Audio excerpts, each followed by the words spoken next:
Unda vosita bevosita kirib kelsak ustoz programmamizga, albatta yuqori deganimdek biz bu temada qanchilgan qismda tafsiliy to'xtaldik. Bularninki o'ttirib qo'yayotgan safsatlarga bir qadar atrofli javob berdik deb qarayman. Endi bugun inshaalloh oxirlashtirish shaklida o'tiribmiz.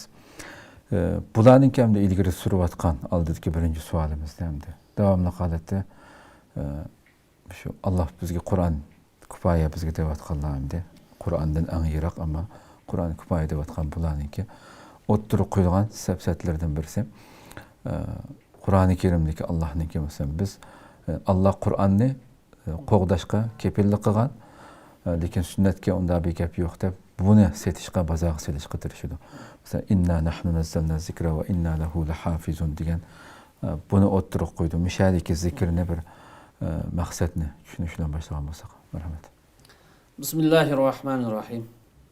Cenab-ı Allah hamsına peygamberimizge dua salamlar olsun. Sünnet inkarçıları Allah Teala'nın sözüne davli kılıp inna nahnu nazzalna zikra ve inna lahu lahafizun. Biz zikrini nazil kıldı. Biz onu qoğdaymayızgen muşna asas kılıp durup sünnetini, Peygamber Aleyhisselam'ın hayatını körsetmelerini bir bütün inkar kıl. Bular dedik Allah Kur'an'ı qoğdayman depti. Lekin sünnetni qoğdayman demegen. Sünnet qoğdalmaganlık üçün hem Allah kipil olmaganlık üçün bu özgürüp ketken buluş mümkün. Bunun yalgan saqlıq aralışıp ketken buluş mümkün. Unda bolğan çağda onunğa bir dini itiqat noktasında işenigini bolmaydı. Eğer işenigini bolğan bolsa, işindiğe iş bolup qalsa Allah onu qoğdaşqa, Qur'anğa oxşaş kipil olğan boladi deyişini. Bularning tanıdığan en çoğun səpsətsi. Qur'an tutmaq emas, sünnetni almaymiz deb Qur'onni inkar qilishdi ki, İslamning prinsiplarini tamamen inkar qilishdi. Yani mandacılık etken vaxtında fakat ağzaki bir Müslüman buluş, emeli, ictimai, siyasi başlarıp tamamen İslam'ı çıkıp getiş için tapkan banalarının ki en çok birisi. Şuna bu vaxtda biraz tepsili, roşen toxtaliş doğru kıldı. Bu şu bir cevaben deyimiz ki, yukarı ayet kerimdeki zikri sözü maksat bu Kur'an sünnetin tam özü çıkalı. Ama bu sünnet inkarçıları bir zikirdi mesela Kur'an maksat dedi. Allah bir Kur'an'ı qoğdayman degan, himoya qilaman degan dedi.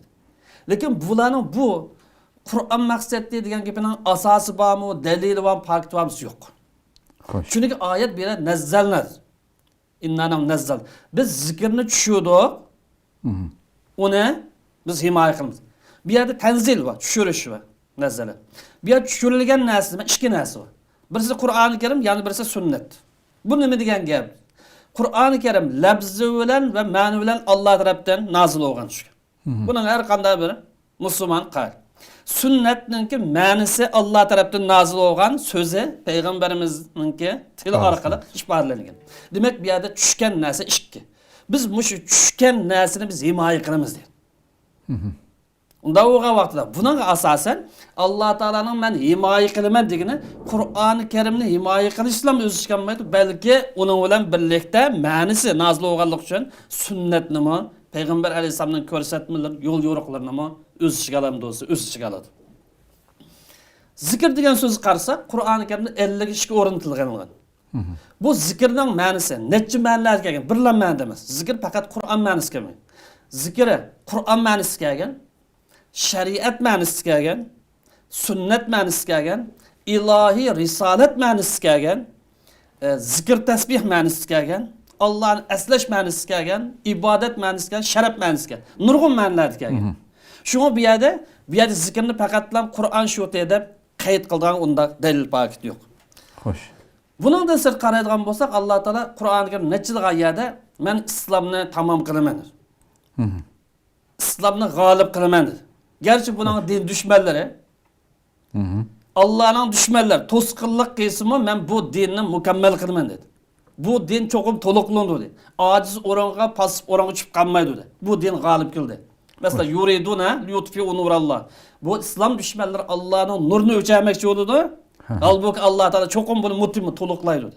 İnsaniyetki mükemmel hadır bunu çıkır. Kafirler halimizson bu İslam galip kelimiz galip kelimiz. İslam toluk halette insaniyetke yetkizdim dost yetkiz. Bu yer nurdan maksat nimasi? Peygamber aleyhisselam ep kelgan İslam dini maksat. Peygamber aleyhisselam ep kelgan hidayet maksat. Bu hidayetning manbasi Qur'on bilan sunnatdir. Demek inna nahnu nazzalna zikra ve inna lehu lahafizun degan ayet zikrdan maksat bunun en manisi, en münasip manisi İslam dini. Biz zikrini tushundik, uni himoya qilamiz. Bu yer zikrning en sağlam, en to'g'ri manisi İslam dini, ilahi risolat degan. Xo'sh. Biz bu din Muhammed Aleyhisselam olib kelgan ilahi risolatni yoki islom dinini biz himoya qilamiz. Bu din oxirigacha qiyomat qadar jonliq holatda, sog'lom holatda to'liq bo'ladi va boshqa har qanday dindan liyuzirahu ala dini kulli hammadan ustun holatga chiqadi degan bu. Bu zikrninki en to'g'ri, en munosib ma'nosi. Xo'sh. Endi bu yuqorqi oyatdan shunday bir mazmun chiqadiki, Allohning dini himoya qilinganmi, qilinmaganmi? Qilingan. Allah men dinimni himoya qilaman dedi. Qo'g'dayman dedi. Demak, Allohning dini himoya qilinganligi uchun bu dinning ostidan, ustidan, o'ngdan, soldan o'zgarish yuz bermaydi. Xo'sh. Yo'qolib ketamiz, yo'qolib ketmaydi. Yo'q bir narsa qatlib qolamiz, qatlib ketmaydi. Buni bor narsa chiqarib o'tamiz, chiqarib ketmaydi. Haq bilan batil, to'g'ri bilan xato aralashib ketadi bo'lsa, Allohning dini himoya qilinganligi uchun aralashib ketmaydi.